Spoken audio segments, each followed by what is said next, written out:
What's up, Joes, and happy Halloween. Welcome to another edition of the Average Joe's MMA show. Jeff Shanahan, joined as always by my co-host, the masked man, Rafael Chaidez. Yo, what is going on? Booyaka, 619. Haha, what's up, brother? Happy Halloween. Thanks, brother. How's it over there on your end? Cold, snowy, raining, shit. Same shit over here. Awesome fucking weather for my birthday this weekend. Yay! Nice. Not really, but you know. Nah, not really, but it is what it is. I mean, when you've had a birthday this time of the year for 36 years, you're used to shit. So, whatever. I got a really badass fight card. My boys are all coming over for the fights. We're going to fucking get high and eat some good food. And in a few short weeks, I'll be seeing you. Yeah, the 22nd. Yes, sir. We're going to venture out there. Hell yeah, man. I'm excited. I'm excited to have the boys up to play. I'm excited for the show.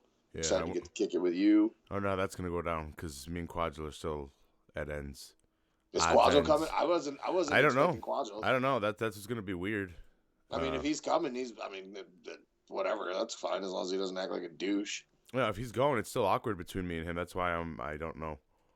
Well, maybe he shouldn't go then, because fences haven't been mended. Well, that's what I'm saying. I'm like, because I invited the rewrites and I invited you. I didn't. Yeah. If Quadril's gonna fuck shit up, I don't want him to go. Yeah, that might be because he just might piss me off.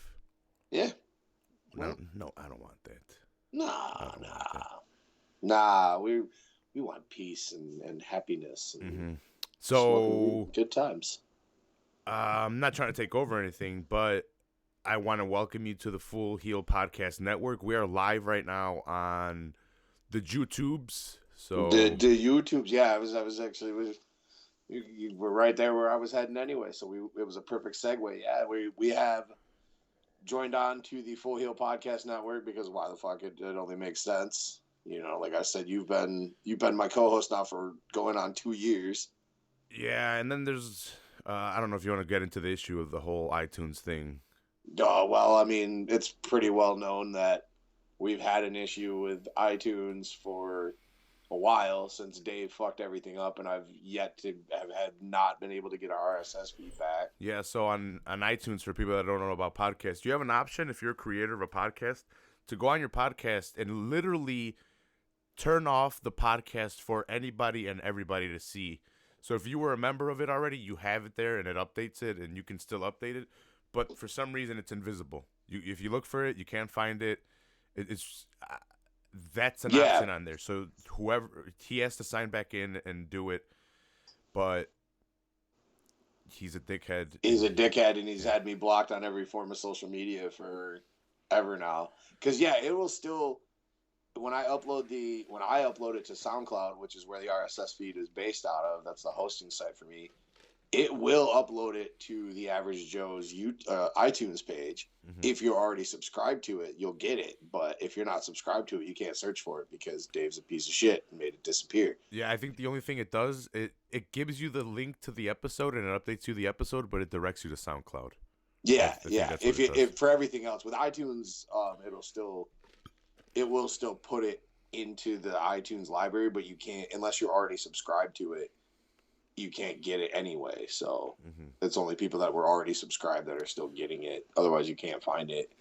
But because the name of the show already exists, I can't get a new RSS feed for the show. I haven't been able to. I've been trying to fight with iTunes about this for a while. So, simple enough solution. We're fucking joining your podcast network. Boom, yeah. And now I just have to stream on my end. A little bit more work on my end, but it's all good. I can make stupid ass photoshops and descriptions for a video.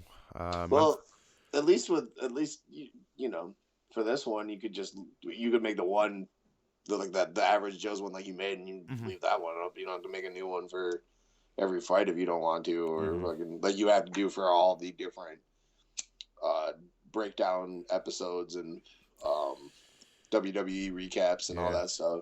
So for the first couple of ones, I think I'm going to put it on here, and then I think I'm going to start I have a second page, and I think I'm just going to direct that one to this is going to be the Full Heel Podcast, and then the other one's going to be the Full Heel Podcast Network, where I'll upload yours and Frankie's onto there. Then if I can take your RSS feed of you and me, that one will drop onto Full Heel Podcast. But Frankie's, since it's a completely different thing, and he has his name and he can make an iTunes account and everything, I'm going to eventually, once he's got like 5 to 10 episodes, I'm going to start his own SoundCloud, his own Podbean, and drop all 10 episodes, and he'll have his own. Well, I think I'll keep his videos on the network just so we can get views on the network, and we can try to build views off of there. But then he can have his own, like you'll have your own thing for SoundCloud. The only thing it'll be accessible on iTunes now. Frankie's will be its own separate thing, iTunes and SoundCloud. I'll just be the platform for Average Joe, since this fucking dickhead did all this shit. Mm-hmm. But no, it's because iTunes is so big, and everyone, I gotta have an iPhone. So I know it's been, and Kyle and Blake was cool enough for a long time with letting me use the Loaded Joes, especially in the downtime that when he went off the air and wasn't doing podcasts for a while. Like we were putting content up on the Loaded Joes page, but then when he came back and changed formats, it just didn't make sense. Yeah, that's why I asked you today. I'm like, hey, are we still on iTunes, or what's going on with that? No, I haven't put an episode up there since he came back with the Unfiltered Bachelor. Okay, yeah, because it's a completely different. Yeah. Well, or at least when it was Loaded Joe's, it made sense because it was MMA related, just like his. But and Joe's was in the fucking name. And Joe's, yeah, the cousin Joe's. Well, so, now I want to thank you for letting us welcome you into our open arms. I want to thank you for welcoming fucking cord. I want to thank you for welcoming me and us. Yeah, well, I never really thought about it until I started producing Frankie's podcast. I'm like, why don't I just ask Jeff to come along too? Yeah, it only makes sense. Like I said, you've been co-hosting this forever. Mm-hmm. I, come on your show as a guest somewhat frequently. So the 3 podcast guys, Full Heel Podcast, Average Joe's MMA Show, and I don't know what Frankie's name of the podcast is yet. But Frankie talks football. For now, it's Football on Full Heel. That's what I'm referring. I like football on Full Heel, actually. That's what I'm referring to it as. Full Heel Football Club. Until it gets a name. You should call it Full Heel Football Club. Well, it's his show. I don't know. Yeah. It's because there's 3 of them, and there's 3 guys, and I don't think they've decided yet. It was a lot easier with me and Jesus, and I kind of just decided, but, you know. Well, you know. So, yeah, I think I mentioned it's Halloween. That's why I'm wearing the mask. Yeah. I got the candy on deck, Reese's, Kit Kats. I got some Warheads on the side, too. But... And I'm Rey Mysterio for Halloween. Jedi Rey Mysterio. I got a lightsaber and my championship belt for those of you guys. The fucking champion, bro. Champion of podcast. Goddamn right. Well, I think Conrad. Yeah. I think Conrad might have you topped on that. We're coming for you, comrade, brother. The Podfather, as he's referred to as now. That fucking network is crazy. That whole how big he's gotten. He's got a really solid fucking podcast network. Mm-hmm. I mean, Something to Wrestle With is a multi-time podcast of the year winner. I fucking love What Happened When. I'm a huge fan of that show. I listened to the last couple of What Happened When. The only show that he's on that I don't listen to is 83 Weeks. Never listened to that one. I haven't listened to Grilling with JR either. I've listened to clips from it. But the reason I like Something to Wrestle With is because it's super informative, but they're buddies, and they joke around and fuck around. I like What Happened When, not as much as Something to Wrestle With, because it's just a little bit more goofy, a little bit more off the cusp. Bruce seems to know how to mix it in very well, And him and Comrade have, to me, they seem to have a very, very good chemistry. Well, Bruce has the advantage of because he was involved in so much on the inside to be able to have that knowledge. Where Tony is just he was just there as the commentator, and he did some producing, but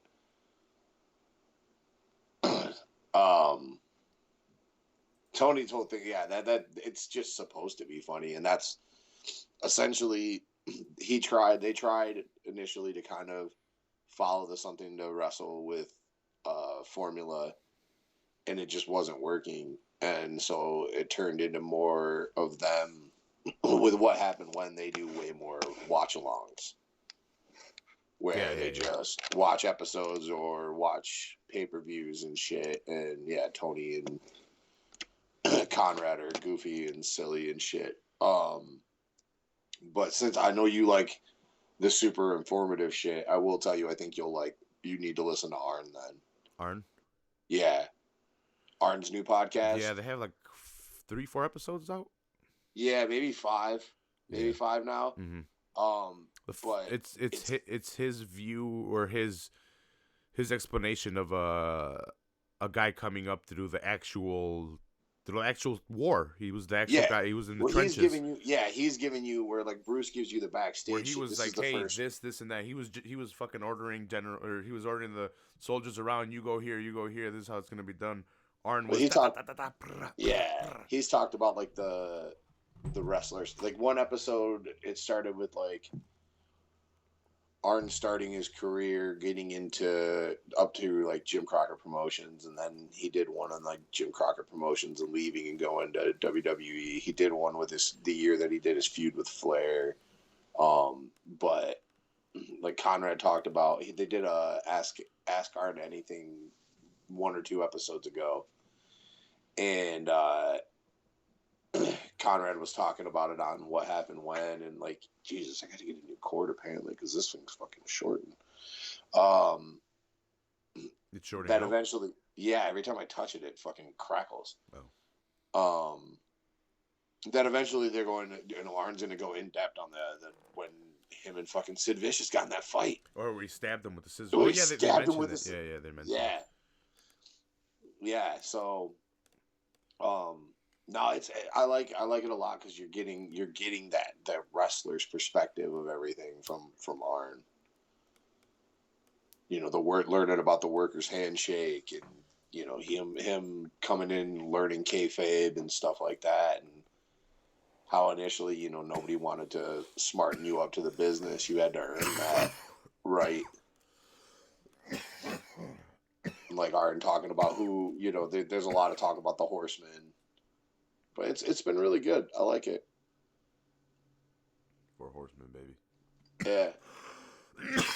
God damn. But yeah, I like grilling JR as well because you just get a lot of information from JR because he was involved with a lot being in talent relations and stuff.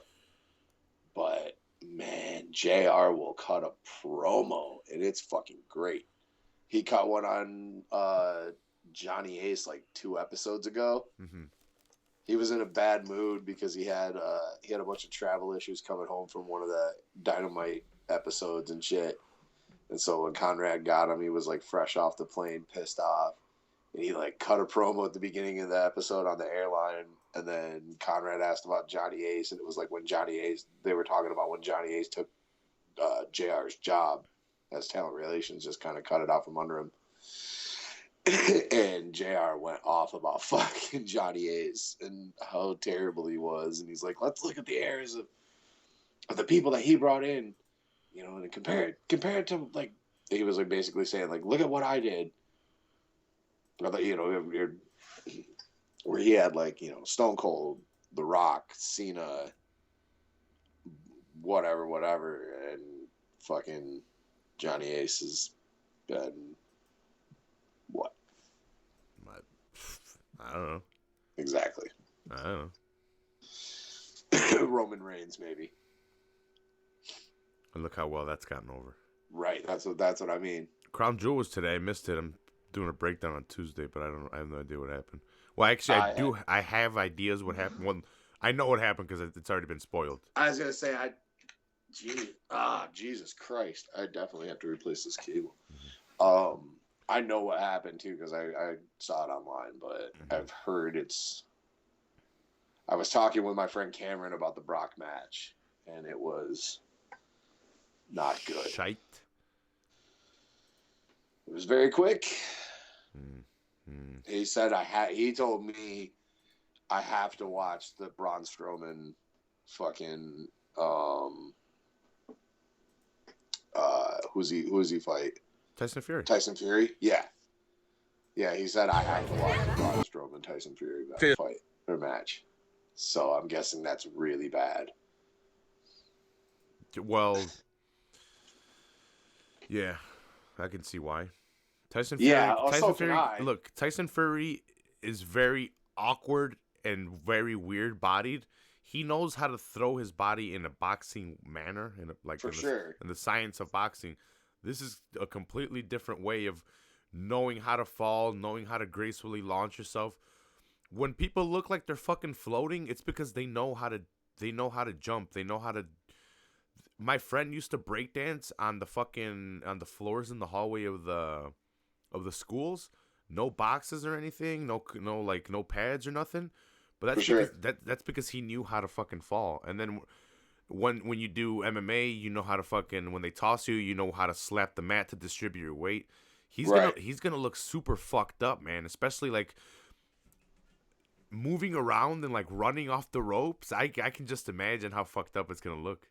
Well, and it's like the from what I understand, the Brock and Kane match, like they tried to do a work shoot. So basically, like they tried to do like an MMA match, but totally staged, and it was just bad, is what he said. Yeah, it was quick. I had zero interest. Ryan's like, "Hey, do you want to break it down?" I'm like, "Oh yeah." I'm down to shit on a fucking pay-per-view.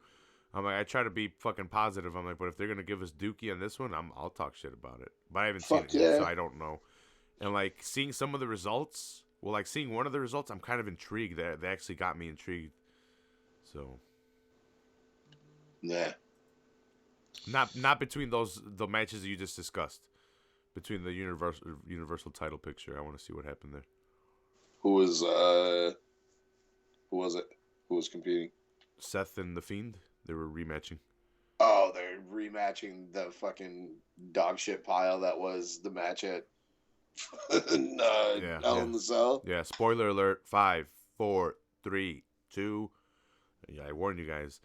I saw pictures of The Fiend with the Universal title, and it's all red, so they put the title on The Fiend. It looks like that's why I'm kind of intrigued. They actually pulled the trigger. It's something that they should have done last pay-per-view, and I don't think it's too late. I think they keep him away for a week or two. Let us want The Fiend a little bit more, and stop.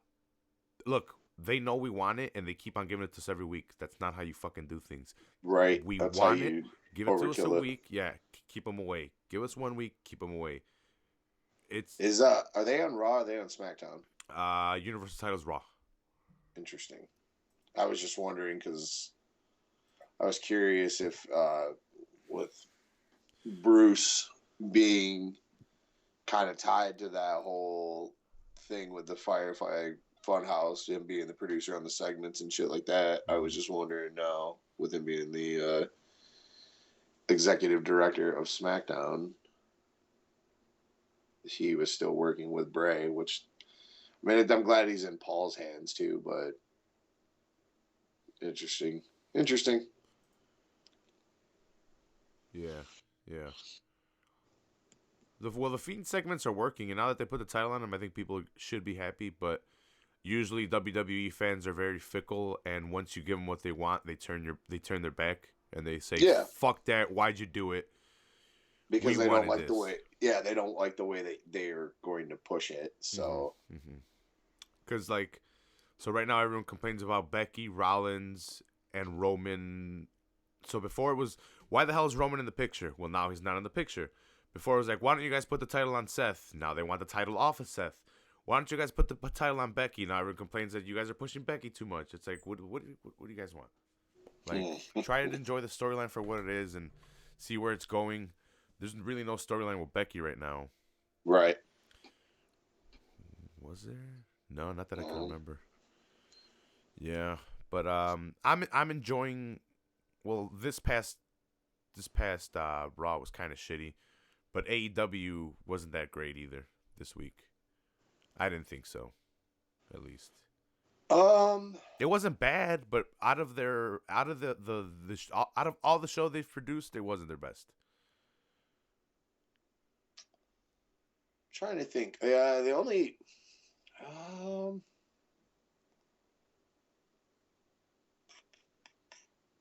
I liked the opening match. I was disappointed. I was personally disappointed in the outcome of the tag team title match. But oh my god, the mask is off. What? Yeah. I was a little surprised that they put SCU over, but not surprised because I kind of called it. Well, I was 100, dude. So AEW's this good. My nephew came and he's like, "Hey, can I watch AEW?" I'm like, "Fuck yeah, dude! Like, if you want to watch wrestling with me, yeah, of course you can watch wrestling with me." So we were watching wrestling, and then he doesn't watch wrestling, but AEW's like he'll pop in every once in a while since he moved up here. Yeah, and he's like, "God damn!" He's like, "That's pretty cool." He's like, "Damn, that's pretty cool." So he's like, "Hey, can I watch AEW?" And I'm like, "Yeah, fuck yeah." So we watched it. Then did my camera go out? Yeah, right. Yeah. I wonder why. I don't know. Oh, there you go. It's back. Oh, he's back in the feed. Like what? Yeah, no, but yeah, he actually wanted to see it. But that's how good it's been, the wrestling.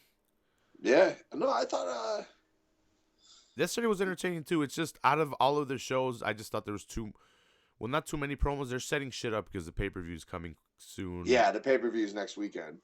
So they're really pushing the Cody Rhodes story with which you kind of have to. You know, it's the title match. Yeah. I didn't like the Shivani car, the limo ride. I think that's what really took me out of it. I was like, we could have really done with that. Yeah, that was weird. The audio was kind of fucked up for the plane arriving. Like it was just like, could do without this too. The matches were good though. Yeah, I was gonna say the matches were really good. Yeah, no, it definitely the. I'm not gonna lie, I kind of got a good kick out of Santana and Ortiz taking out the Rock and Roll Express. Yeah, I kind of felt bad. I was like, these old dudes are gonna die. They're gonna die in the ring eventually. They're not gonna quit ever. Those two guys. No. Nope. Never. They got it worse than Hogan and Flair. Well, Hogan and Flair are still out there, but Flair's got it worse than Hogan. Hogan's still got a lot of his money. Flair's kind of fucking pissed away so much cash. Well, how much do you think Flair got paid for the man gimmick? I don't know. Because he definitely got paid for that shit. It kind of died down after he made a big fuss about it. Well, I'm sure the fucking son-in-law cut him a check. Who? Yeah, Triple H. Yeah, Triple H.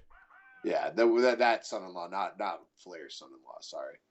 Yeah, I'm like Conrad. Not Conrad. I'm like Conrad. No. I'm like what? I'm like Conrad. Sorry. Conrad told him to shut up. Vince's fucking son-in-law. Pronouns, pal. Pronouns, pal. God damn it. Yeah, no, but I was surprised by the title change too. Because you said you weren't, but I was surprised by it because like moments before I'm like, oh, there's no way Lucha. I told because Jesus was here too with me and my nephew, and I looked over and I'm like, there's no way Lucha Brothers lose this. I'm like, it's just watch, and then we're like 2 minutes later, the spot where they're trying to pull off their finisher, Phoenix. Yeah, they were going for the finisher, and yeah, they caught him in the small package. Yeah, small package, and then Kazarian comes in and knocks Phoenix off the top rope to stop the stopping of the 3 count. The timing of that was really well put together, and that really sold a match on top of a good wrestling match. Yeah, it was a good finish. Like, I mean, nobody saw the small package coming for sure. So, but the timing of it, the timing of the small package, and you're like, holy shit, Phoenix has enough time to hit because he was already on the top rope. He has enough time to jump off the top rope and hit to stop the 3 count.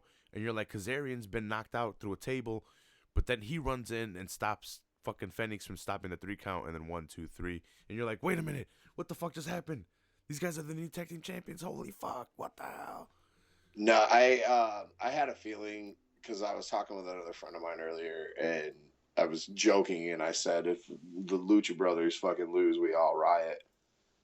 And he was like, "Oh yeah, that one I doubt is going to be a problem." And I was like, "I don't know, man. AEW's been pushing fucking SCU pretty hard."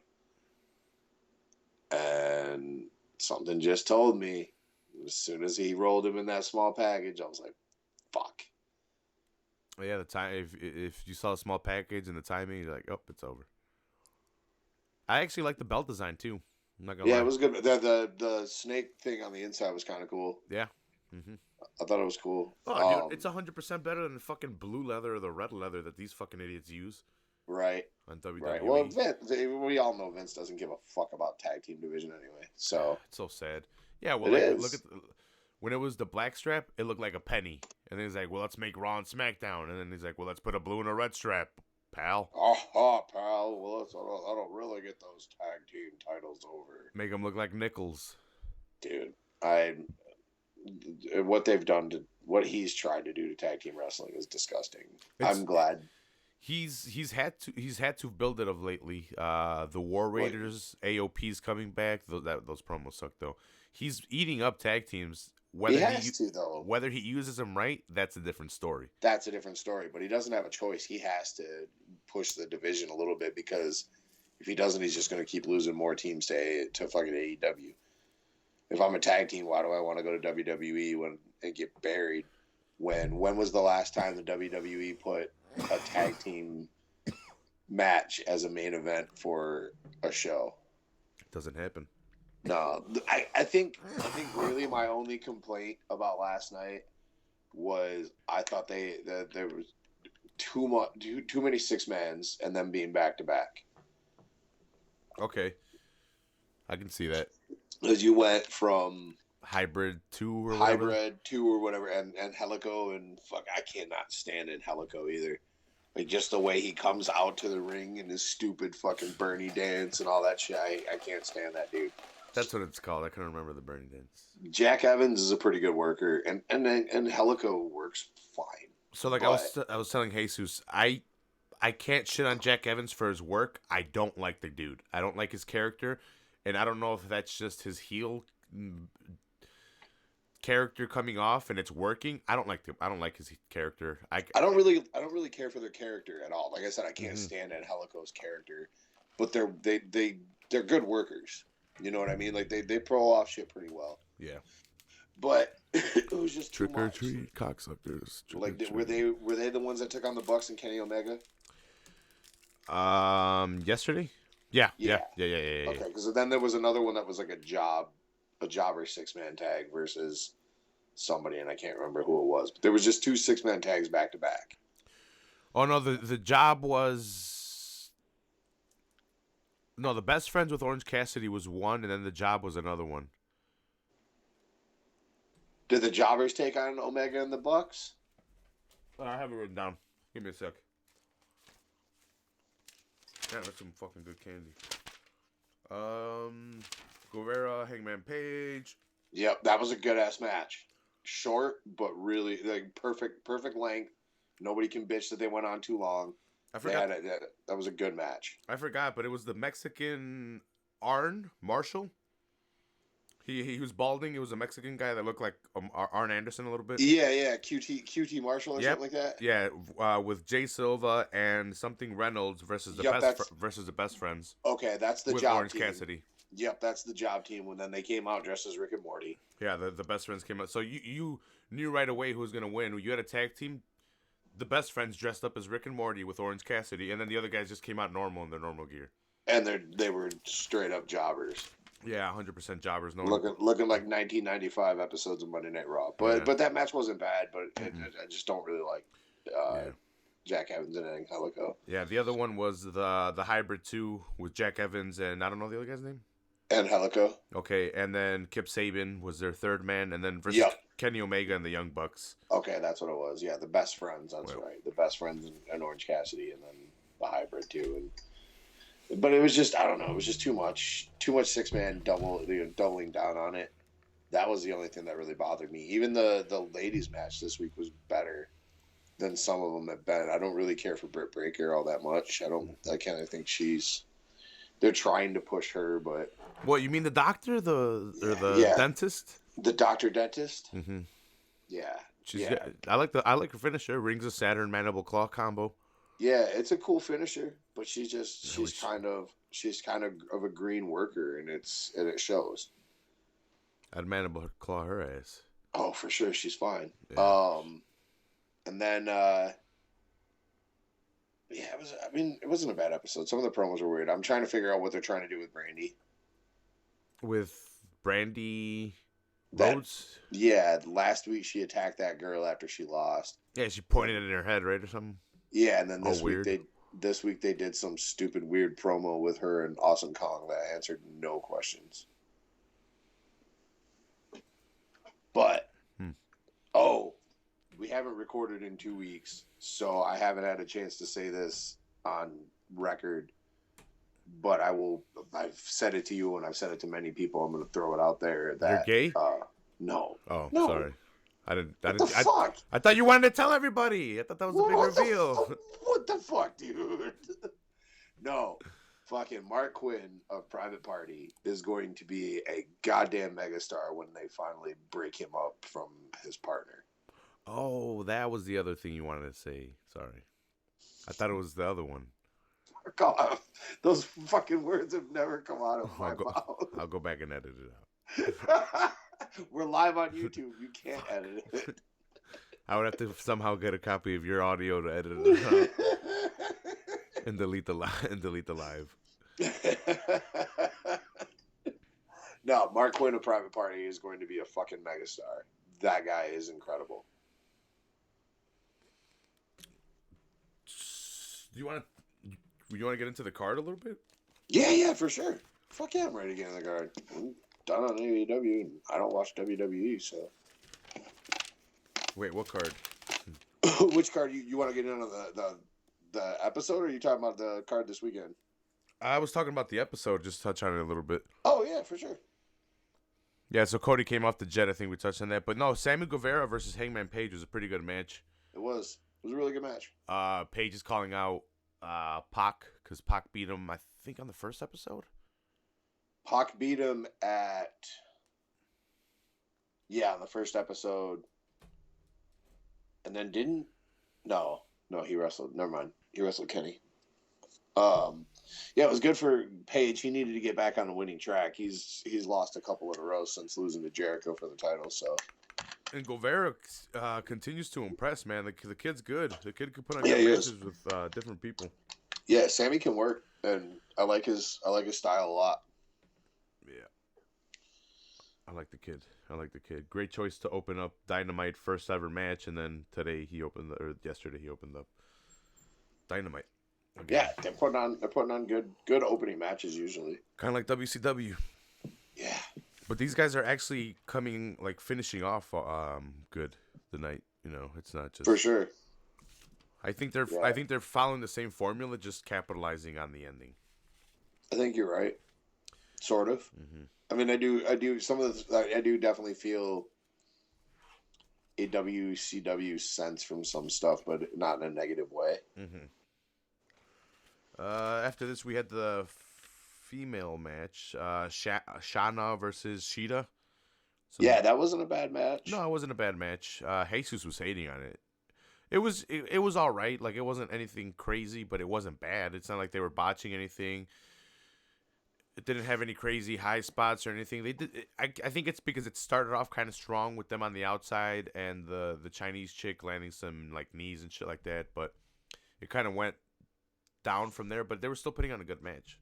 I thought they put on a good match. I like the fact that they also are trying to feature some of the other girls more now too, and besides we've got a lot of Britt Baker, we've got a lot of Riho, even Yuka Sakisaki. Yusaki Saki. I like Yuka Sakisaki. Yeah, but they've had like some of these other girls like B Priestley that we saw last week or the week before, and now these two like. It wasn't a bad match. I've seen some pretty bad matches in the female division of AEW. Yeah. Oh shit! Kill everybody. Please, Hammer, don't hurt him. Yeah, no, because she was, I think, 0-1. They both had records, and I hadn't seen them. Yeah, I think they were both 0-1. So it was probably either dark matches. I need to watch the dark matches. Yeah, I need to start watching AEW Dark because I've heard they've had some really good fucking matches over there. All around. Yeah, they're putting out a good program weekly. See what they're doing with Finn? No. They turned them heel. Okay. So the Undisputed Era came out, and they were facing off against Finn, Gargano, and Ciampa. And it was like they were all facing off against each other, and then Finn did that kick where he drops himself and kicks backwards, and he kicked Gargano in the head. And then Ciampa was like, what the fuck? And then he attacked Ciampa. And then the Undisputed Era attacked Gargano and Ciampa, and Finn kind of just left. Just like, I'm out of here. And I wonder what they're going to do today, because they could do something where he joins the fucking Undisputed Era. What if it's the Undisputed Club? Is the Undisputed Era, is that what fucking Walter's in? No. The Undisputed Era is Adam Cole, baby! Roderick Strong, Bobby Fish, and Kyle O'Reilly. Okay. It's a pretty awesome faction. I'm glad they didn't break them up and they left them there. They actually have all the gold. They're tag team champions, North American champion, and NXT champion. They hold all the gold. And Finn just turned, so I wonder what they're gonna do with Finn now. I wonder if he forms his own fucking faction now. Do it. Pull the fucking trigger on the Bullet Club. I know they can't use the Bullet Club, but they can. Bruce can come up with something good. He's not a dumb guy. Bury crab. Do they need fucking Vince Russo back in there and shit? Vince Russo said he wouldn't go back if they called him. Come on, bro. I discovered. Have you ever watched any of the U-Shoots or kayfabe commentary interviews? No, you were telling me about him though. Okay, did I tell you about the podcast Sean Oliver did? Yeah. The host. Yeah. Vince was on there a couple episodes ago, and that was pretty good. But he did say "bro" like 1,000 times. Hey, bro, come on, bro. Come on, bro. Hey. That's his thing, isn't it? Yeah. It's from New York. But bro, I'll tell you something, bro. Hey, bro. Hey. Dude, fuck him. Fuck Vince Russo. Yeah, the more and more I hear, the more and more I believe he's a liar. Shit stain, as fucking quick Jim Cornette calls him. Did you see my badass Sith armor that I half-ass finished in 5 hours? And I actually gave myself some confidence that next year I'm going to be a ancient Sith with actual armor. Like, no, I didn't. I saw like a couple of pictures of it, but I never saw the final. It's shitty, but it's kind of cool for what I did for 5 hours. I got some compliments on it from Star Wars fans. Fuck yeah! I'll have to check it out. It's pretty cool. Yeah, I'll check that out. Next year, watch. It's gonna be crazy. 2 months in advance, I'm gonna start on it. August. All right, I'm gonna hold you to that. All right. Accountability, buddy. Where's that from? I don't fucking know. I know that's from somewhere. South Park. Probably. South Park did it. When Simpsons did it. Yeah, when he had to be accountable for their gay buddies. Oh Jesus! I don't think I've seen that one. Yeah, this was early on. Don't you remember? Maybe, I don't know. Where they think Butters is gay. Oh yeah. Gotcha. Poor Butters. You want to fucking start unpacking this fight card? Up to you, buddy. Let's fucking do it. You're the driver. This is your show, buddy. We haven't talked fights in a while. Fuck it. Let's get into this one. There's a lot of fights to get into. Yeah, I mean, this is a big card. This is what I've been waiting for. That is the one good thing that the UFC does for me is they always do give me a really good card for my birthday. The NYC card for the last however many years, 3-4 years since I've been doing it, has always been on right at my birthday. So last year they gave me McGregor Nurmagomedov. Yeah. Yep. This year they gave me nothing. No, Adesanya. Yeah, I was just saying, didn't you get Adesanya and fucking Whitaker? Yeah. Bobby Knuckles? Yeah. I was torn in that one because I really like Adesanya and I knew he was going to be a star. But I've seen Knuckles live and I saw how badass of a warrior he is. Yeah, I like Bobby Knuckles, but I was fucking Adesanya all the way on that one. Especially how he came out. Yeah. Yeah, it was pretty cool. So we have a fight for the BMF title. Mm-hmm. Yeah. I wonder what the belt's going to look like. I don't know. We find out because The Rock's fucking putting it on the winner, which doesn't make any sense because The Rock is definitely not a bad motherfucker. He's the baddest motherfucker. Stone Cold would argue. Well, yeah, I guess. I mean, he's got the BMF Ranch. Mm-hmm. Mm-hmm. I know, that's a Broken Skull Ranch. Sorry, that's fucking BMF Ranch's cowboy. Broken Skull Ranch. Here in Texas. Yeah, no, but what I noticed was Nate's he's gangster as shit, man. That, everyone knows it. Yeah, he smokes weed. He's a badass fighter, whatever. But if you look back at it, who's the one that went, "Hey, Conor McGregor, you're taking everything I fought for. I want to fight you, you fucking asshole. Fuck you, Conor. I'm calling you out. Fight me, bitch." And then that got put together. Diaz from day one. And then he choked him out. And then recently he beats Perez, and he's the one that calls out Masvidal. This motherfucker's the one calling shots. He's the one that's out here. It's making moves. I mean, that's the Diaz way, though, man. That goes back to he learned that from his brother. Yeah, but it's like Conor's gotten so much credit for his markability. Like, Nate is going to be involved in possibly the biggest pay-per-views of all time. This seems crazy just because of the backing it has also as well with the whole main card and the fucking prelims. This will do okay. I don't think it's going to do massive numbers, though. Trump's going to be there, bro. You hating on Trump? Well, yeah, I'm hating on Trump. Fuck him. I mean, Masvidal's a good fighter. Nate Diaz is a good fighter. Nate Diaz is definitely the more well-known to the general public, I guess, because of his fights with McGregor. But this isn't going to do 1 million buys. I don't think. I don't even know if it'll do 500,000 buys, honestly. What? I think it's going to do good. Dude, I think it'll do okay, but you gotta think, DC doesn't even do 500,000 buys a lot of times. I think 750,000. I think you said it yourself. We've been ravaging for a fight card, a good one. We haven't had one in a while. Absolutely, and I think that's why I think it's going to do okay, but because of the hardcore MMA fans, but it's not going to get those big casual buys. You know what I mean? Maybe I'm wrong because I have seen it promoted super heavily.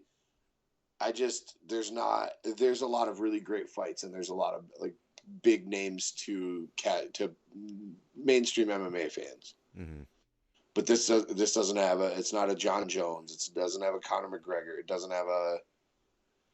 So I wonder how much, because generally the New York card does damn near 1 million buys. It's come close a couple times. I do think it's going to do well because on the strength of how good it is. I think this above like some of the other cards with actual title fights. Looking at it now, man, there's so many headliners on here that have headlines. It's a stacked card. 110% a stacked card. I'm not saying that. I just to draw in those casual fans or like the people that don't follow MMA all the time, but are, to shill down $60. Well, Nate Diaz is fighting Jorge Masvidal. Well, who's Jorge Masvidal?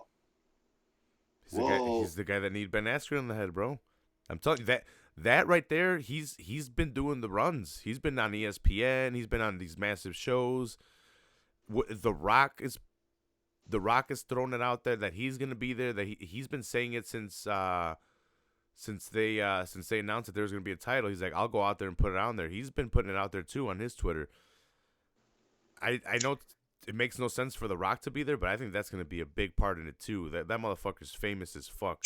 Sure. And then they're saying Trump's gonna be there. It's like, well, who the fuck cares that Trump's gonna be there? But that for some reason I think is gonna bring in people too. We'll see. I mean, I think it's gonna help. All these factors have helped with pushing ticket sales for sure.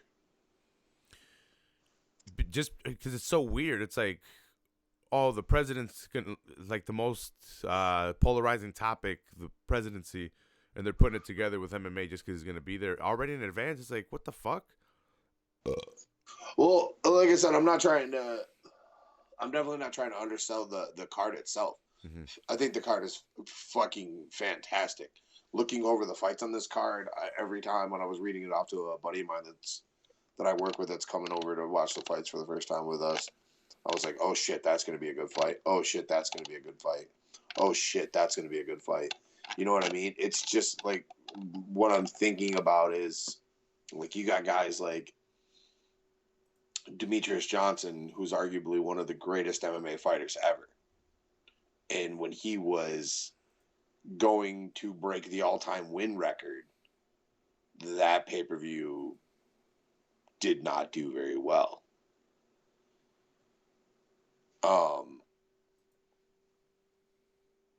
Daniel Cormier, another example like him and Gustafsson didn't sell well when they were title fights. You know what I mean? So we've seen title fights not do that great. I just wonder on a fight with a stacked full of really great fights, but not huge superstars. Like Nate is definitely the biggest name on this card. Well deserved. I mean, Nate's earned that right. Mm-hmm. But in the mainstream, Nate is the one that is known the most, I think, on this card. I think just the Nate factor alone is going to be a big thing to bring him buys. Last fight, the numbers on his on just his videos alone compared to the other videos at the time that were getting put out by Embedded, his were almost 4 times the numbers that the other ones were getting. Now, Nate's a very popular person, especially in MMA, and then MMA, with MMA fans and stuff like that. And I hope it does amazing numbers. I hope it does 750,000 buys. I just wonder if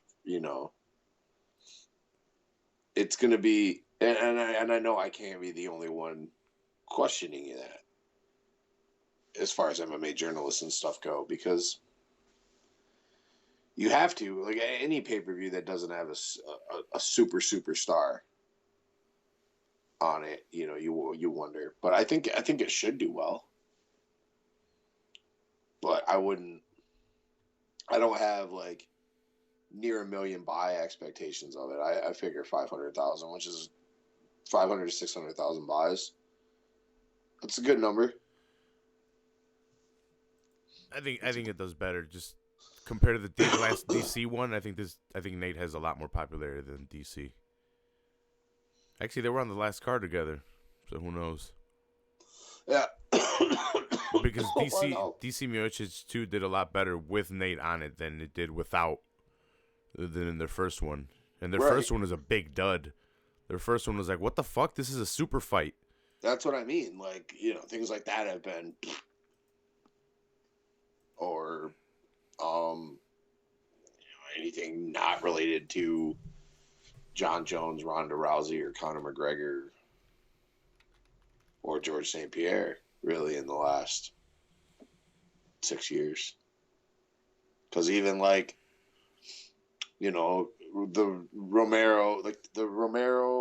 the fight you went to in Chicago with Romero and Bobby Knuckles. Mm-hmm. It was a good card, a good fight. But I don't think that pay-per-view did real great in numbers. Oh no, I don't think that had as much star power at all. Right. I don't think Adesanya and Bobby Knuckles in Australia did probably great pay-per-view numbers either. I didn't watch it live. I think I did. Yeah, I did. I think you did too, yeah. I'm pretty sure if I can pay you for it, but I was gone somewhere. I think that was the night I went to see Bert. I think it might have been. Yeah, I think it was the night I went to see Bert, so I had to watch it the next day. This is, a fucking stacked ass card for sure, and I hope it does well. I really do. Let's have a little faith, baby boy. I do, but I gotta play devil's advocate. That's what I do. I gotta give both perspectives. I can't. If I go in and I'm like, it's gonna do great, and this is gonna do 900,000 buys, and then it doesn't, and I gotta be like, well, I was a little bit off, and then that keeps happening, and then you're like a fucking TV weatherman. Tapered expectations. No, I think this will do well. I would love for them to prove that you don't have to have that mega superstar to sell a shitload of pay-per-views. This would be a great fucking platform to sell it on. This is a fucking awesome fight. Yeah, can't find two more willing opponents to beat the shit out of each other. Yeah. The only thing I would say that they're really missing, and they're both missing, is the wrestling. Yeah. But I don't think this is. They're not wrestling. They don't wrestle. They never do. No. And when it goes to when it goes to the floor, they both have really good jiu-jitsu. Yeah. Yeah. I give Nate the jiu-jitsu edge, but I also don't. I think Masvidal has very good jiu-jitsu defense. Mm-hmm. I mean, he kept Damian Maia from fucking choking him out while having him on his backpack for almost 5 minutes. So that right there tells you a lot about the defense. And then when he was on the ground, Damian on his back and shit, like, that just shows you that Jorge Masvidal can fucking definitely do some shit. Mm-hmm. Oh no, he calls himself the king of the split decision for a reason. He's always in the thick of it. He's always putting up a fight. He's always in the fight. He's never out of it. But he always seems to be on the losing hand of split decisions. He was even saying it himself. He's like, what would have happened if I would have won half of these split decisions? And he's like, I probably would have had a title shot by now. He's like, probably 2. He's like, so I just started deciding to finish these guys. He's like, I'm not leaving it to the judges anymore. And recently, That's what he's been doing. Can't. He's so well rounded. This is hard to choose, man. I keep on going back and forth because, like, they both fought at 155 and now they're both at 170. Nate has definitely put on weight.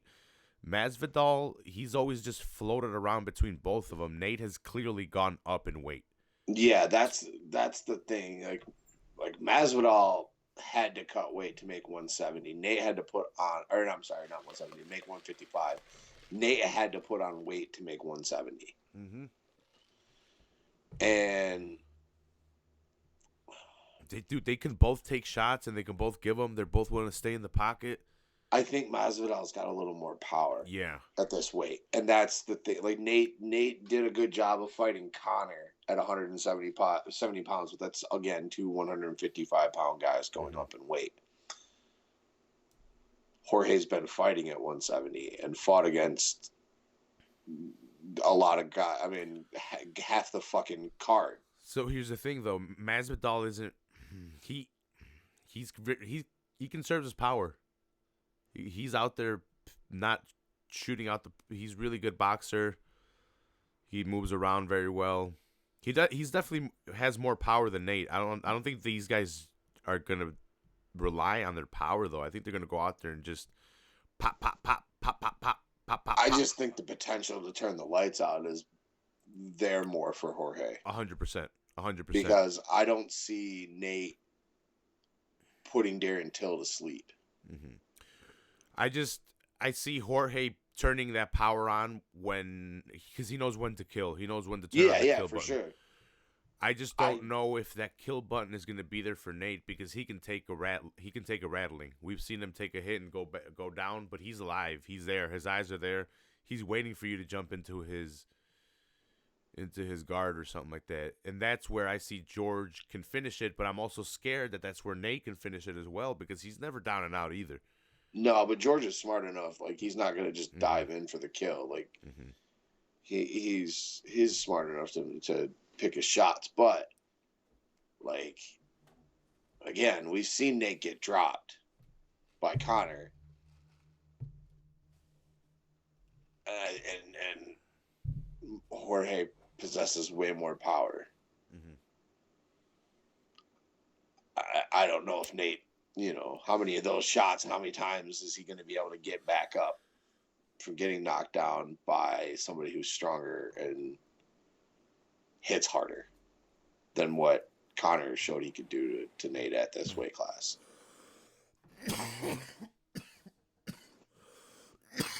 And it's 5 rounds.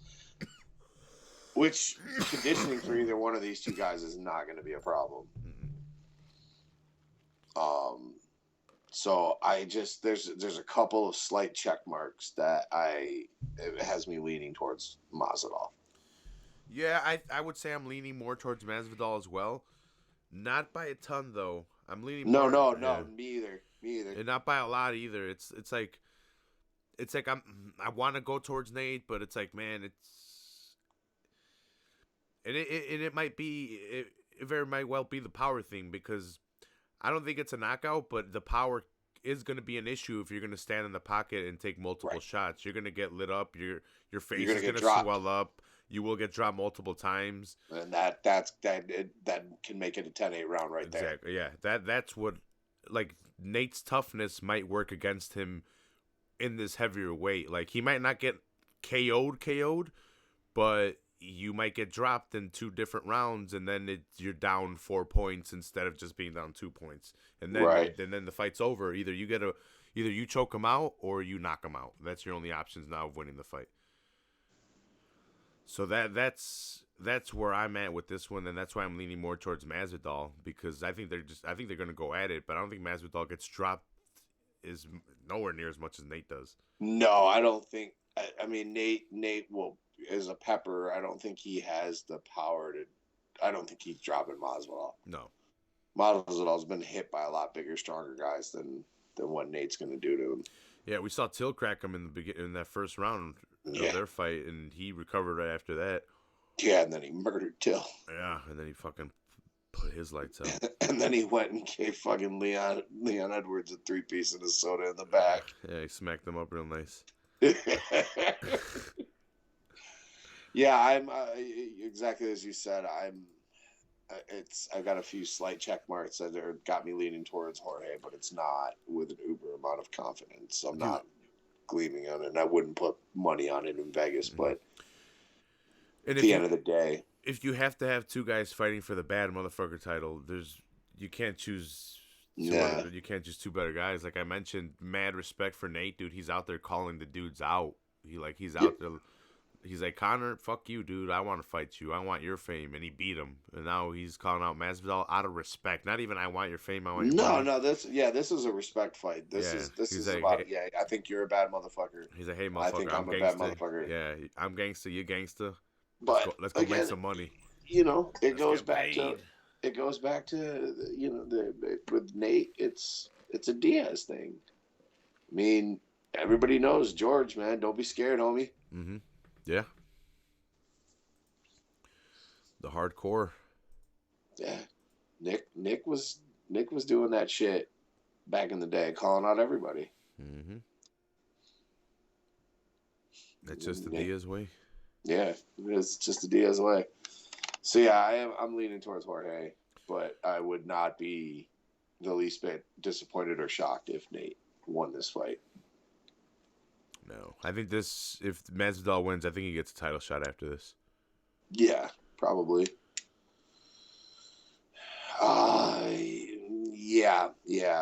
Yeah, probably. So, what did you think about the whole Nate steroid thing? I thought it was kind of bullshit right off the bat. I thought it was bullshit right off the bat.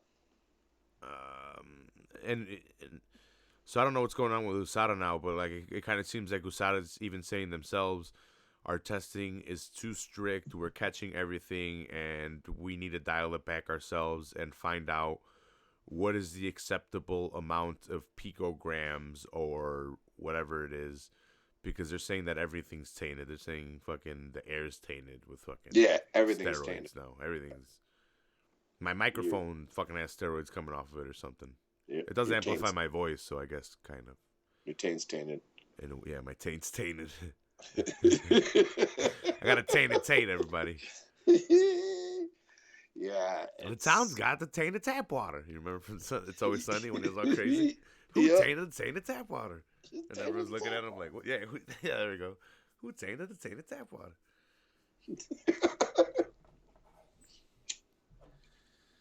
Yeah, I would think Masvidal's got to be in line for a title shot if he wins this one.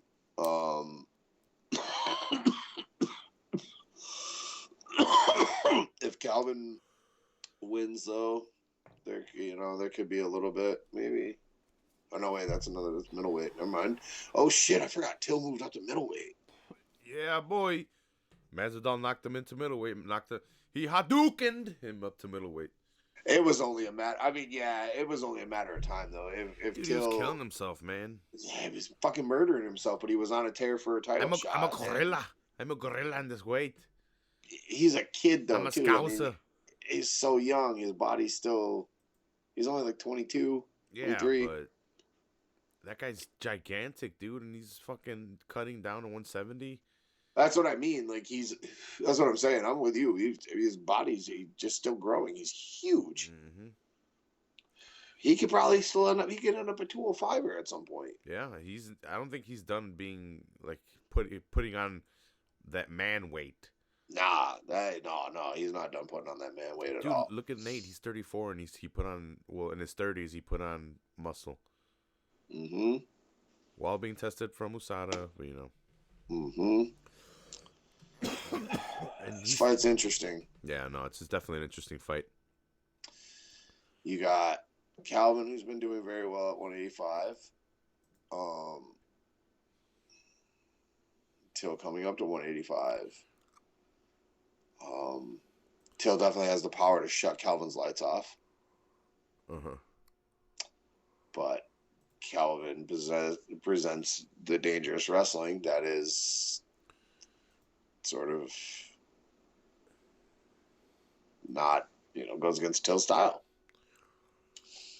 Yeah, so I'm trying to bring up his record, but my computer's acting up. There you go. I want to go with Till, man, but Reese, I think he's got the skills. I just think he needs to put them together. I think he's got everything he needs to have in his tool belt to be champion. I just think he's fumbled to like when he needs to pull out the fucking right tool. It's like, oh shit, and he's fucked it up. Right. And being at 170, you can't make that mistake when you're fucking dying. Right. When your body's so dehydrated. Yeah. That one shot shuts the lights off. Yeah. So actually, he only has 2 losses. So Tyron Woodley, Barbo choke submission, and Masvidal knocked him out KO. But it was a clean knockout, nasty knockout. Clean, nasty. Yeah, he felt like a tree.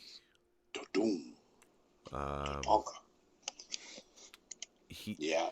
Dude, he's got the length on Kelvin. I think he's got the better striking, especially the more well-rounded of the striking. 100%. The wrestling, 100%. Definitely Kelvin. Kelvin is going to be in his face and try to box him, but like I said, Darren's got the length. He uses kicks very well. Kelvin's got to get inside. Yeah, exactly. And he's got to get inside to either take him down or to use his boxing. And like we were mentioning, Darren Till's got the length on this guy, and he's the better of the two strikers skill wise. Calvin showed he can get through length though and touch you because he popped out of Adesanya a few times, pretty good. He made some good contact on him, and he showed that that Israel can be hit.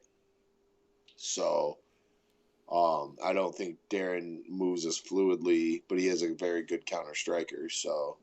But I think Darren Till's going to carry some power into 185. I think he's more powerful than Adesanya. Yeah. I think Adesanya is the slicker of the to get out of the. Dude, that guy, he's like boom, he just slips right out of the way. Right. Darren Till, I think he's more of the jump out of the way, get out of the But in this instance, he's the better of the two strikers here, and with power. For sure. Oh, God. For sure. I think he's going to end up knocking him out, probably. He definitely has the skills, and that's how it should end up happening. No offense against Calvin, but... No disrespect to Calvin. I've said it once, I'll say it again. He belongs at 170, and if he wants to be a fat ass, and he's mentioned it, he said it himself, man. He wants to eat food, and it's not that it was unhealthy of a cut, it's he wants to eat what he wants to eat. He doesn't want to do a diet. He should have been champion at 170 at one point in his career, especially around the Woodley era. He should have won when he faced off against Woodley. Yeah.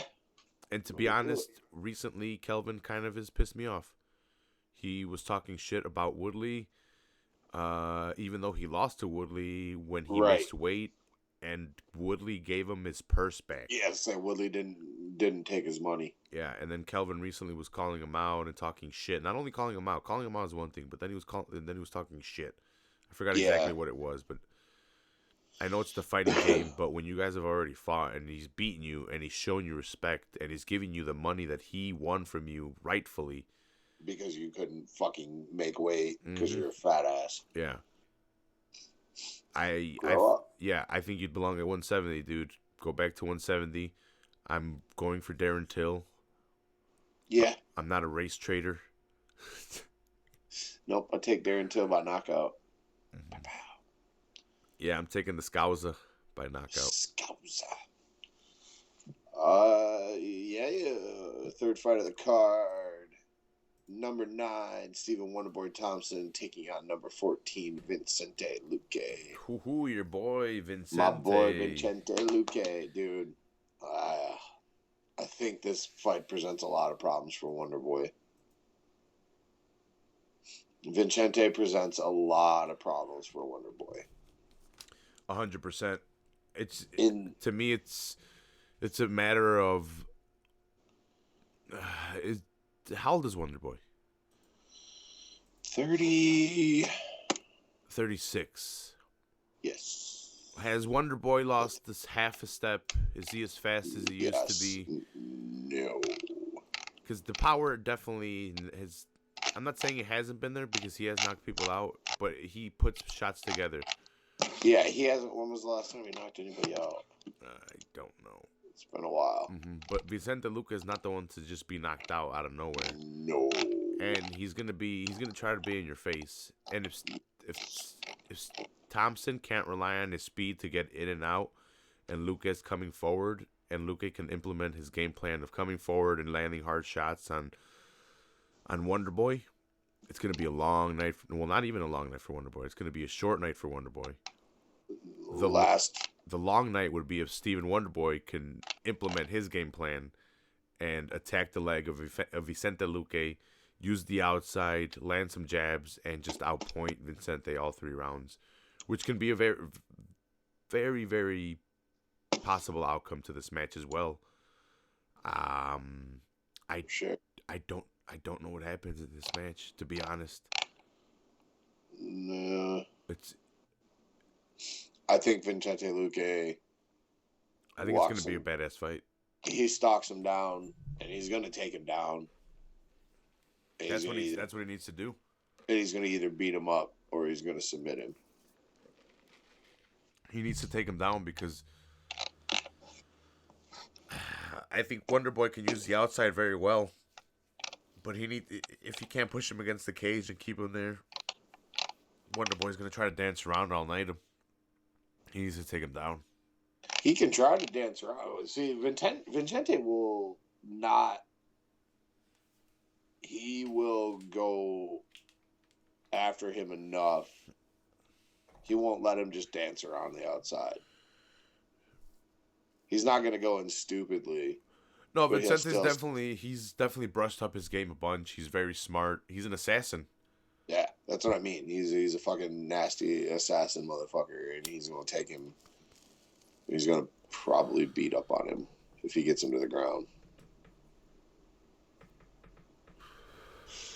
I gotta roll. I gotta roll with Vincente, and I think he needs this win big time to get himself back in to the top 10 where he should have been. He had that unfortunate misstep. Oh, dude, they both need it. They both need a win. I had Vincente Luque becoming champion before Usman, but well, Luque doesn't necessarily need it as much as Wonderboy. Luque won his last one, but he needs to get into the top 10.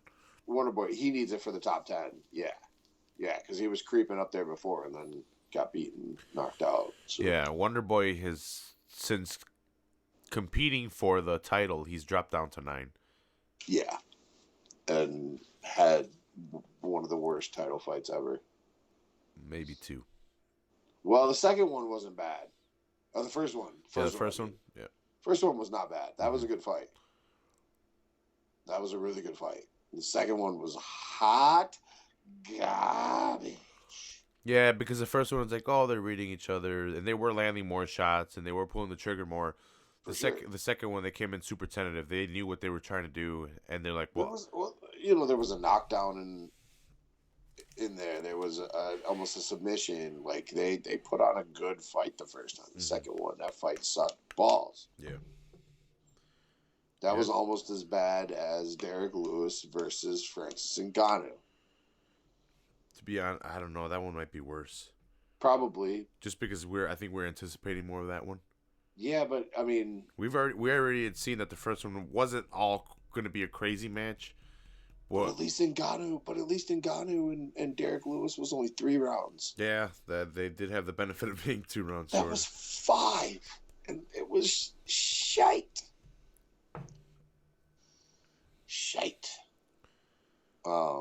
Yeah, I got Luque. I think he gets it done one way or another. I'll take Luque too. Right. Your second fight of the main card in the heavyweight division, the aforementioned Black Beast Derek Lewis taking on Blago Ivanov. Is this gonna be another snoozer? Somebody's either going to sleep or it's going to be really boring. It's not going to be an exciting 3-round fight between these two guys. If you guys don't know Blaganov, I don't blame you guys. He's from Bellator. He's the guy that got stabbed. His spinal cord almost got severed. This guy almost died. Ivanov. And Derek Lewis might kill him. No, well, we haven't seen Derek Lewis. I don't know how long. Remember last time? It hasn't been too long. Is he on a little bit. Or something? I think he did have something done to his back.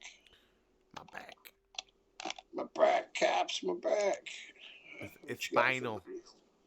I broke my vertebrae. It's my spine. Spinal. You were looking kind of sluggish out there, Mike. Is there something wrong with you? It's my back. I broke my back. What? It's spinal. I guess it has been. He hasn't fought since March.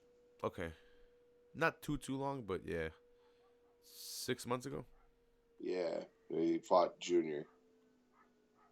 Well, especially when he was fighting November, October, and then July, and then February, and then June. Yeah, as I say, Yep. So. I don't know. I don't remember too much about Blago Ivanov's last fight. Did he fight Dos Santos? Did he fight Dos Santos too? No, he fought Taidu Vasa. Oh yeah, I remember because I picked. Wasn't that fight really shitty? Yeah, I think it was here in Chicago. June 8th, 2019. Was that Chicago? It doesn't tell me a fucking. Because why would you UFC website, you piece of shit? 225 though. No, that was UFC 238. Is that the one me and Toucan went to? Might have been. I know there was a lot of those flags. Probably. I think we had good expectations for this fight, and it turned out to be shit, if I remember. But my memories. 3-round decision. No, well, so here's the thing. I've always criticized Ty for fucking. Yeah, I was there live for this. Okay. Ty wants to just knock people out, and his name is Boom Boom or whatever. Bam Bam. Bam Bam, but he gasses out very fast if he doesn't get the knockout within the first round, and then once that happens, it's over. Didn't Ivanov just like lay on him? Yeah, he pretty much just controlled him and just beat him up with feet. Yeah. That's what I thought. It was kind of exciting in the first round. They went back and forth, but like I said, Ty does not take himself seriously. You can see it. He's always had a gut. Does Ivanov train at AKA? He might. Let's see. I guess we'll find out Saturday if Daniel Cormier is praising him. Like he's the second coming. Absolute Bulgaria. Oh, okay. Never mind. Somewhere in Bulgaria. Yeah. Motherfucker. So the guy's a grinder, man. He'll grind out. Oh yeah, he's a Bulgarian wrestler, isn't he? Yeah. He's a tough motherfucker. He's not going to be easy to put out, but Derek Lewis can put people out. It's going to be an interesting fight. We haven't seen Derek in a while, and if he's got his issue with his back fixed and he doesn't have cardio issues, I would say hopefully he comes in shape. Yeah, which he has been somewhat serious as of late. He has been toning up, and especially if he's gotten this back issue fixed, he can come in very, very healthy and maybe even get a knockout, much needed knockout. That's one of the things he said a few fights ago, was that he lost weight because it was helping his back. No, definitely. Less weight on the back helps. Oh, yeah, all day. You and I both know that. That's why I'm sitting on a fucking yoga ball. Less pressure on the back. Oh, man. I'm gonna take Derek Lewis because you know what? Lewis can wrestle. Mm-hmm. So I think he can stop. Yeah, I'm going with Black Beast too. I'll jump on that train. Neutralize him, and he's got the power. I got the power. Oh man, goddamn, that's a good opening fight right here. Kevin Lee versus Gregor Gillespie, number 10, number 11, respectively, in the lightweight division. This is a test for Gregor. This is a motherfucking big time test for Gregor. Gregor Gillespie? Gregor the Gift of Gillespie. Former NCAA All-American wrestler. The boy can wrestle too, Kevin Lee. Oh no, Kevin can. I know. He did it right here, 40 minutes away from where I live. Yeah, he's from your state. He is. He's from my area. Well, he's from Detroit, but he's from your estado. That's state in Spanish. Okay. I got you, bro. Thank you.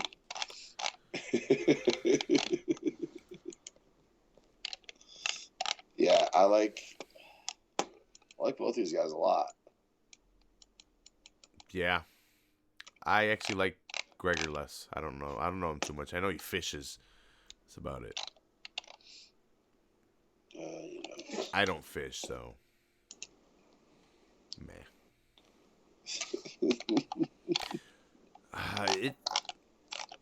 If Kevin Lee can keep it on the feet, I'd see a bad night for Gregor. I don't know, man. Gregor can throw hands. Maybe I just haven't seen enough of it. Gregor's got good boxing, bro. Gregor's got he can pop pop pop.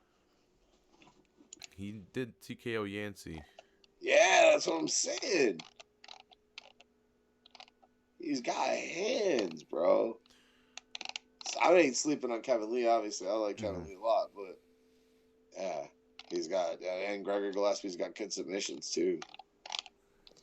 It's gonna be a good fight. Yeah. It's gonna be a good fight in terms of seeing where Gregor falls and where Kevin Lee falls. To be honest. Yeah. Because did we jump Kevin Lee up too many rungs on the ladder? Should we have let him kind of just, maybe go one at a time and given him the number above him instead of boom, boom, boom. Shot him up to fight Tony? I don't know. I don't necessarily think so. I think Kevin's proven he's a good fighter and he can stand in there with people. I think this is more of just like a test. Gregor, it's two guys in a similar position. Kevin needs it to win over an up-and-comer. Gregor needs it to crack the top 10. Everybody else at 155 is either tied up or whatever, so fuck it. Let's have a fucking fight, Jack. I think Kevin really needs it, man, because he lost that 170 and now he's back down at 155. Mm-hmm. Yeah, I mean, look at Showtime. He bounced around. He lost a bunch of time. Bounced around. He ended up all right. I think he'll be fine. Yeah. Man, but this fight card, Jesus Christ, the prelims are stacked too. Yeah. You got Johnny Walker versus Corey Anderson in the featured prelim fight. That's a badass fight. That's a really badass fight. It's Johnny Walker's proving time. Corey Anderson can either get knocked the fuck out or he can win and put himself closer to getting knocked the fuck out by John Jones. So this is where we're going to see if Johnny Walker can fight off the cage, because Corey Anderson is going to grind. He's going to go for the double leg. He's going to attack the legs. He's going to go for the hips. He's going to try to get you down or push you against the cage and just grind you out, punch you, pitter-patter you out. If you might not like his style, but it's nasty. Corey Anderson's style is not fun to watch, and it is not fun to be in, but it is nasty. Mm-hmm. He's a wrestler. Yeah, it should be appreciated what he does to some aspects, though. For sure. And we're about to see where Johnny Walker lies within that aspect of his game. Can he stop the pushing against the cage? Yeah, that's something he's going to have to show, because it's going to happen the further closer he gets to John Jones. He's a big dude. I didn't realize how big he was until I saw him next to Corey. Yeah, he's a big motherfucker. He fell? Did you see him? He fell walking on stage with this fight. I think he was filming and he tripped over the stairs. Oh, Jesus Christ. At least he didn't blow his knee out like Tony. Well, he did blow out his shoulder celebrating, so. True. He said he's not going to do that stupid shit anymore. Yeah, but he was fucking vlogging and he almost tripped, or he almost fell face first. Well, he tripped up on the stairs and dropped his phone, and they were helping him. So he's a dummy. Dummy. I'm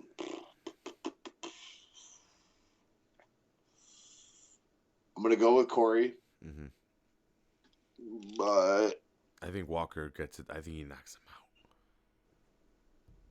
I think he's gonna spin off the cage. I think he's been practicing it, and I think this kid picks up on shit quick. How old is this motherfucker? Johnny Walker? Yeah. Young. 27.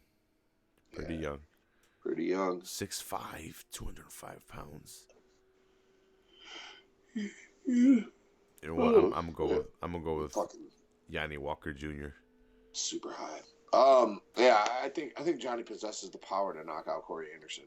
I just, having not seen what he can do against somebody like a grinder like Corey Anderson, I can see Corey dragging this out. We haven't seen Johnny Walker test it either, so It was a test.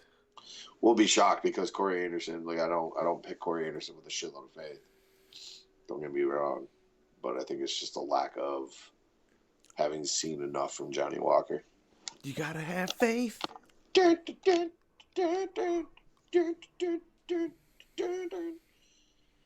Shane Burgos is going to take on Mr. Finland, Marquand Americani.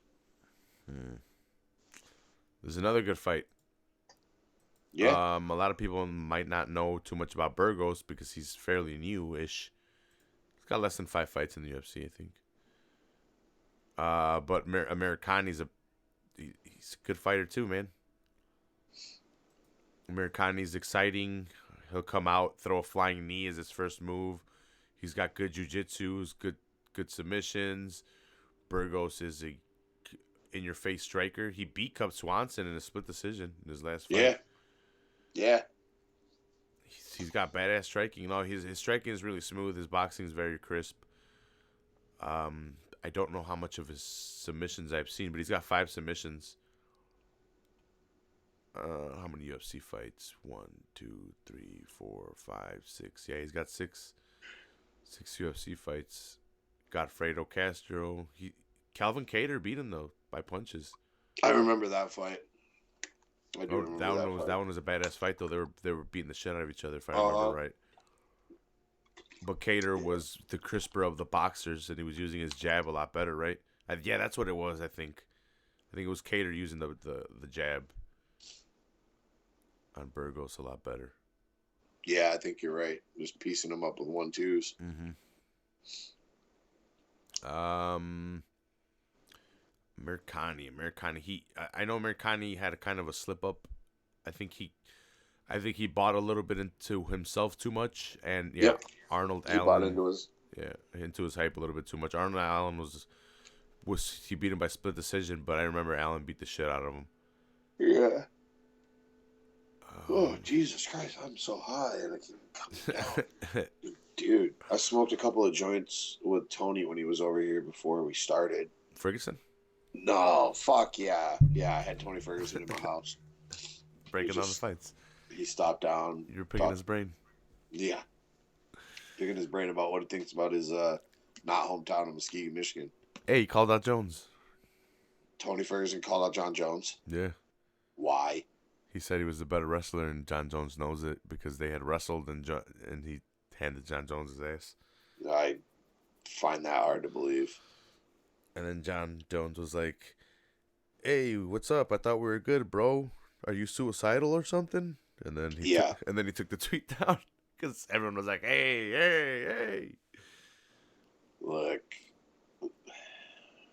it's war. It's war, dude.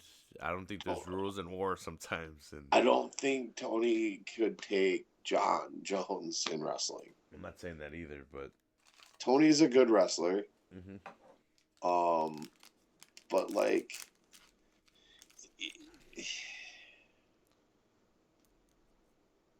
I don't think Tony ever was gonna go to the Olympics. John probably would have been a fucking. Yeah, now you're on camera. You can't sneak and do all the fucking shit you used to do all the time on the show before we started putting it on YouTube. And now when I talk shit about my friends, they can actually listen to it because it's going to be on the full hill. Right. Well, they can eat my ass. Yeah. Yeah, eat his ass with a spoon. Yep. It'll have Reese's Pieces residue. That's just doo-doo. Doo-doo. I pooted. She pooted. I think Burgos is going to end up winning this one, I think. Yeah, as much as I like Americani, Burgos is tough. The boxing is better. I don't think Americani is going to come in and knock him out with anything too crazy, flashy. Nah. And I think Burgos is just going to piece him up and grind them out. Yeah, I agree. Speaking of piecing people up, number 13, Edmund Shabazian takes on number 11, Brad Tavares. Thank you. Edmund Shabazian's a bad motherfucker, dude. 10-0? Yeah. That's that fucking kid that was Ronda's partner. Okay. He's somebody that is coming out of Edmund's camp that can actually throw hands. Does he have head movement? He's got fucking fist of goddamn fury. Doesn't have his association. Did he change camps? No, not that I know of. Unless I can't read, but no, it doesn't have where he's training out of. I don't like Brad Tavares, so I'm gonna go with Shabazian. You won't. Well, if things go the way that Edmund Shabazian's fights have gone since coming into the UFC, you probably won't have to worry about it. Yeah, I don't like Tavares. Never really liked him. People had him going over on Adesanya. I was like, psych, watch. Right. I don't like Brad Tavares either, but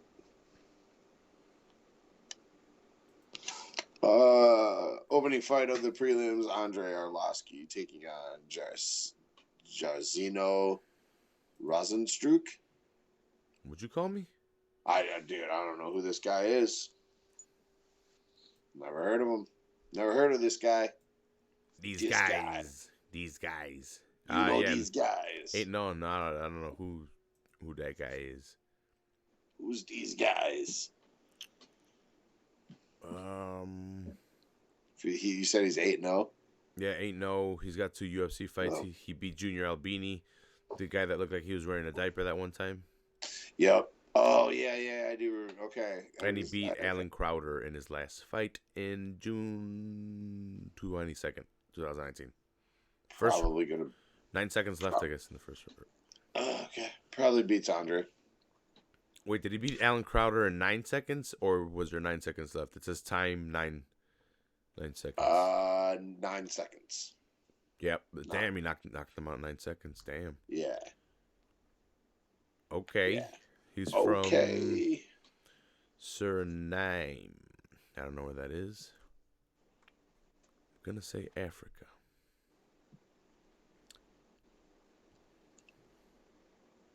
I don't know. I'm going to say he beats Andre, though. Yeah.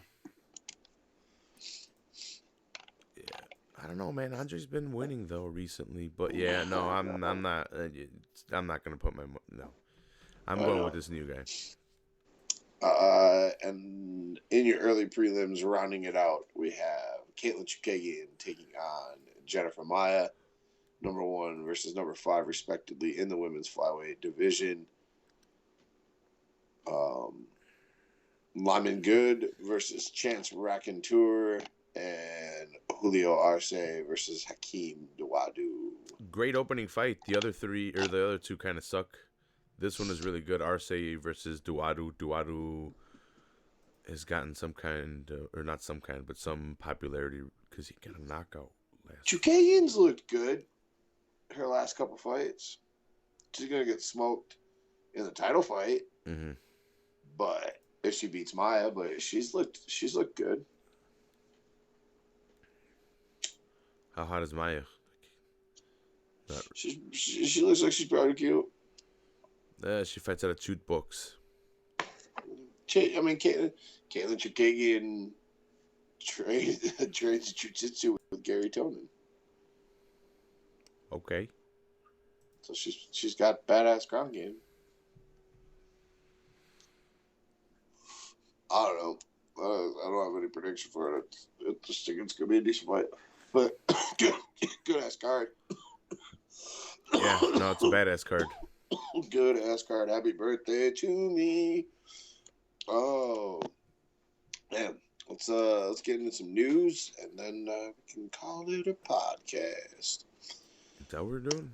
That's what we're doing. UFC announces new Asia edition of Dana White's Contender Series. Oh, yeah. Very nice. Yeah. Me Frappy Dicky wrong time. After building the impressive 93,000 square foot performance center institute in Shanghai, holding a successful event in Shenzhen, And crowning Zhang the first Chinese champion with a devastating knockout over Jessica Andrade, Yu Promotion announced plans to hold a contender series in China. The show will take place at the Performance Institute, but China. the UFC... China. One night in China.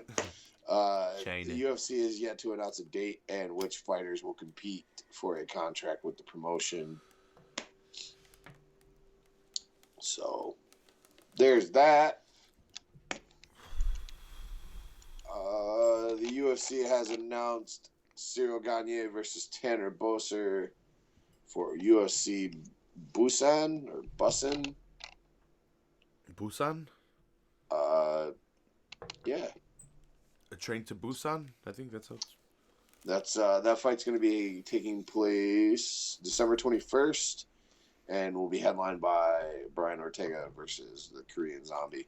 I think the Superboy or the whatever his name is, Superboy, dude who chose Korean Superboy. Yeah, I think he's gonna fight in there, and I think the only reason he's going to be able to is because yes, he is serving his military service, but it is going to be in Korea. Ooh. So I think he's allowed to fight. That would be cool. Be nice to see Superboy. Yeah. Mike Batty versus Jeff Neal, booked for UFC 245 in December. That's taking place on December 14th. That's a quick turnaround for Perry, especially after getting his face smashed in by Luque. Yeah. So far, this fight card is headlined by Kamaru Usman versus Kobe Covington, Max Holloway versus Alexander Volkanovski for the 145-pound title, Amanda Nunes versus Jermaine Durandamy, Jose Aldo versus Marlon Moraes. All the titles are on the line. Uriah Faber versus Peter Yan, Matt Brown versus Ben Saunders, Jessica Ai versus Vivian Aruo, Kai Kara France versus Brandon Moreno, Oscar Pichorta versus, I don't even know, Soriano, and Jeff Neal versus Mike Batty. Former title contender Kat Zingano has signed a monthly fight deal with Bellator to compete in their featherweight division. Man, yeah, I feel for Kat, but it's not going to go well for her over there either. Mm-hmm. Yeah, it hadn't been going her way recently. No, not for a while. Yeah. Not for a while. I think she's been focused a little bit too much out of the ring. Yeah. And she did have some issues that were undisclosed. Some health concerns that she couldn't fight for a while, and like for some reason she just wasn't getting fights. Yep. I think she did mention as well she did have like depression. I think that's one of the reasons. Oh yeah, I mean she went through a lot of shit. There was like that thing with her husband. Well, he died. So, yeah, taking his life. Her loss to Ronda, all like real nearby. Back to back, she has kids. Yeah. But that like recently she had like another bout of depression where like I don't know. Yeah, career was falling apart. Yeah. Tracy Cortez will now meet Vanessa Melo at UFC Sao Paulo. That's taking place November 16th, so 2 weeks. Headlined by Jan Blachowicz versus Jacare Souza. Still looking for an opponent for Shogun Rua. Charles Oliveira. That was sorry. So what's his name stepping in, isn't he? I don't know. For Weidman? Oh no, sorry. I'm high as shit. No. Weidman just fought, didn't he? Last weekend? Yeah, sorry, I'm high. Wow. I thought Jacare was stepping in for someone for Blow. No, Jacare is fighting Blachowicz. I thought Jacare stepped in for someone. Maybe. Yeah, maybe somebody else was supposed to fight Jan. I think you're right. I don't remember. I don't know. But this fight was supposed to happen before. Mm-hmm. Some shit. I'm high too, Rafa. I can't keep track of all of it. Too stoned. Sergio Moraes. Oh yeah, Sergio Pettis signed with Bellator as well. But he's 135 now. Well, yeah, because they don't have a 125-pound division in Bellator, do they? No. I didn't think so. So automatically 135. It's automatically murder. He's gonna get fucked up at 135. In Bellator? Probably. Yeah, I don't know. I don't know why I'm giving Bellator shit. They do have their lighterweight divisions are fucking pretty good. Yeah, especially with them sharing talents with one. Yeah. Are they sharing talents with one? I thought it was Ryzen. Yeah. Ryzen. Horiguchi. Yeah. He's in Ryzen. Mm-hmm. Yeah. DJ's in one. That big old belt. You saw that big old belt that DJ TNT. got? You see that big old belt? DJ pretended to fall when they put it on him. On his shoulder. The guys were like, oh shit, what? Calm down. That's funny. I saw a retrospective, look back article of the trade between DJ and Askren, and how stupid it was because Askren got his ass kicked, which I had a good feeling was going to happen to him twice anyway in the UFC. It kind of helped though. Yeah. For money wise for the UFC, it's a success because it's gotten them to this pay-per-view for the BMF title. Well, it's a success for DJ and the fact that he's working for a company that wants to push the division he fights in. Mm-hmm. Yep. That too. And he's working for his coach and his manager. That too. So, that's the last story I had for the night. That's all I got. I got nothing. Got nothing either. I'm high as shit. That's what I got. I got Weidman fighting Blachowicz or something like that. I don't know what the hell I was saying.